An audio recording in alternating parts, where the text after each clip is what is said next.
জেনাম পাতা আর এটা লম্বা শাকের বিচি, এটাকে ভালো করে সিদ্ধ করেও সিলিয়ে নিয়েছি। তো এখানে রয়েছে পুদিনা পাতা, এখানে রয়েছে আলু সিদ্ধ করে রাখা। এটা লম্বা শাকের সাথে আমি সিদ্ধ করেছিলাম, তাই এইভাবে কালো হয়ে গেছে। তো এটাকে আমি নুন আর হলুদটা মেখে নেব। সিদ্ধ করে রাখা আলুটাকে আমি নুন, হলুদ, তারপর জিরে এগুলো দিয়ে আমি মেখে নিয়েছি ভালোভাবে। তো এখানে রয়েছে লম্বা শাকের বিচি, এটাকে ছুলিয়ে নিয়েছি সিদ্ধ করে। এখানে রয়েছে জেনাম পাতা না দিলে তো হবে না, টেস্টি হবে না। তো এখানে রয়েছে দুটো লঙ্কা কেটে নিয়েছি, আর এখানে আছে পুদিনা পাতা। তো পুদিনা পাতা এটা দিয়ে অন্যরকম করে রান্না করব। রোজ দিন লম্বা শাকের ভর্তা খেতে ভালো লাগে না, তো অন্যরকমভাবে আমি রেসিপি বানানোর চেষ্টা করছি আর কি। এই যে দেখো, এখন এটা মাখিয়ে দিয়েছি।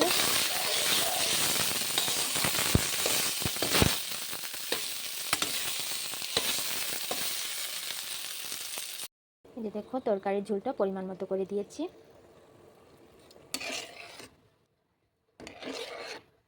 এটাকে এখন হালকা ফুটিয়ে নেব। রোজ দিন তো লম্বা শাকের ভর্তা খেতে খেতে আর ভালো লাগছে না, তাই আমি অন্যরকমভাবে বানালাম আর কি। প্রথমে আমি আলু, লম্বা শাকের বিচি ওগুলো আমি সিদ্ধ করে নিয়েছি। সিদ্ধ করে নেওয়ার পর তো এটা আলুটাকে সব মশলা দিয়ে ভেজেও নিয়েছি। তো এটাকে ভালো করে মেখে নিয়ে তো এখন হালকা নাড়াচাড়া করেও নিয়েছি। হালকা নাড়াচাড়া করার পর তো পরিমাণ মতো করে জলটা দিয়েছি আর কি। তো এখন ফুটিয়ে নেব কিছুক্ষণ।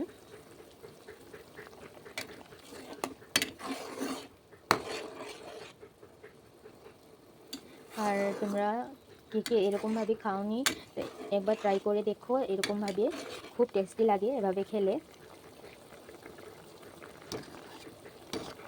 আমার তো খুব ভালো লাগে এভাবে খেলে।